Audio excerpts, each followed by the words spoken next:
Hello guys, நம்மலாம் காமனா ஒரு டயலாக் கேள்விப்பட்டிருப்போம். பணக்காரங்கள்லாம் எப்பவும் பணக்காரனாக்கிட்டே போறாங்க, ஏழைகள் எப்போ ஏழையாக்கிட்டே போறாங்கன்னு. ஏழைகள் என்ன தப்பு பண்ணி ஏழையாவே இருக்காங்கன்னு யாரும் அனலைஸ் பண்ணி கத்துக்கிறது இல்ல. நான் சொல்ல போற இந்த 5 தப்பு அவங்க ஃபாலோ பண்றாங்க, அதனாலதான் அவங்க கடைசி வரைக்கும் ஏழையாவே இருக்காங்க. நீங்க உங்க லைஃப்ல இந்த 5 தப்ப பண்றீங்கன்னா அவாய்ட் பண்ணுங்க. என்ன மிஸ்டேக்னு தெரிஞ்சுக்கிறதுக்கு வீடியோவை கடைசி வரைக்கும் பாருங்க. வாங்க வீடியோக்குள்ள போகலாம். One source of income. ஏழைகள் எப்பவோ ஒரே ஒரு இன்கம் சோர்ஸ் தான் இருக்கும். அவங்க ஜாபுக்கு போய் கம்மியான சேலரி வாங்கி செலவு பண்ணுவாங்க. அவங்க வாங்குற சம்பளம் அவங்களுக்கு பத்தவே பத்தாது. செகண்ட் இன்கம் சோர்ஸை பத்தி அவங்க யோசிக்கவே மாட்டாங்க. சேலரி கம்மியா இருந்தாலும் பரவாயில்ல, ரெகுலரா ஒன் இன்கம் வந்தா போதும்னு இருப்பாங்க. மணி ஏர்ன் பண்றதுக்கு இவங்க ரிஸ்க் எடுக்க மாட்டாங்க. புது ஸ்கில்ஸ் அண்ட் நாலேஜ் கத்துக்கிறதுக்கு இவங்க ரெடியா இருக்க மாட்டாங்க. இந்த சோம்பேறித்தனம் தான் இவங்க ஏழையாவே வச்சிருக்கு. இதுல இருந்து இவங்க வெளிவர செகண்டரி இன்கம் சோர்ஸை உருவாக்கணும். புது ஸ்கில்ஸ் அண்ட் நாலேஜ் கத்துக்க இவங்க ரெடி ஆகணும். Spend on liabilities.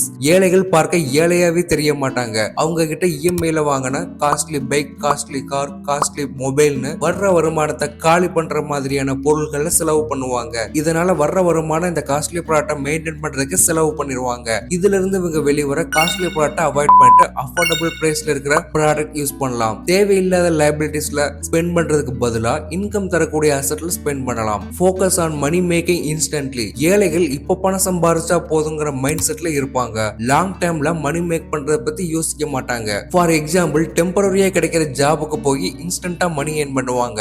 லாங் டைம்ல அந்த ஜாப் இல்லாமலே போயிடும். இதுல இருந்து இவங்க வெளிவர லாங் டைம்ல மணி மேக் பண்ண கத்துக்கணும். ஒரு ஸ்கில்ல கத்துக்க டைம் எடுக்கும்னா அதை கத்துக்கிட்டு லாங் டைம்ல மணி ஏர்ன் பண்ண ஃபோக்கஸ் பண்ணணும். Use debit to buy liabilities. ஏழைகள் கடன் வாங்கியாவது தன்னை பணக்கார மாதிரி காமிப்பாங்க. இவங்க கடன் வாங்குறதே காஸ்ட்லி ப்ராடக்ட் வாங்குறதுக்கு தான். அப்புறம் இவங்க சம்பாதிக்கிற பணம் எல்லாம் கடனை திருப்பி கட்டுறதுக்கும் காஸ்ட்லி ப்ராடக்ட்டை மெயின்டைன் பண்றதுக்குமே சரியா போயிடும். பணக்காரங்களும் கடன் வாங்குவாங்க. அந்த பணத்தை வச்சு வருமானம் பார்ப்பாங்க. கடன் வாங்குறத முடிஞ்ச வரைக்கும் அவாய்ட் பண்ணுங்க. Not learning about money. பணத்தை எப்படி மல்டிப்ளை பண்றது, எப்படி இன்வெஸ்ட்மெண்ட் பண்றது ஏழைகள் கத்துக்க மாட்டாங்க. இவங்க புது விஷயங்களை லேர்ன் பண்றதுக்கு ட்ரை பண்ண மாட்டாங்க. இவங்க எதுவும் கத்துக்க ட்ரை பண்ணாதெல்லாம் பணம் இவங்க கிட்ட வர ரொம்பவே கஷ்டமா இருக்கும். சோ இவங்க இதுல இருந்து வெளிவர இன்வெஸ்ட்மெண்ட் கத்துக்கணும். புது விஷயங்களை ட்ரை பண்ணி பணம் சம்பாதிக்க கத்துக்கணும். மொத்தத்துல புதுசா லேர்ன் பண்ணிக்கிட்டே இருக்கணும். நீங்களும் உங்க லைஃப்ல இந்த மாதிரி மிஸ்டேக்லாம் பண்ணிக்கிட்டு இருக்கீங்கன்னா அவாய்ட் பண்ணுங்க. இந்த வீடியோ பிடிச்சிருந்தா லைக் பண்ணுங்க. இந்த மாதிரி யூஸ்ஃபுல் இன்ஃபர்மேஷன் தெரிஞ்சுக்க நம்ம ஸ்வைப் டு நாலேஜ் சேனலை சப்ஸ்கிரைப் பண்ணிக்கங்க.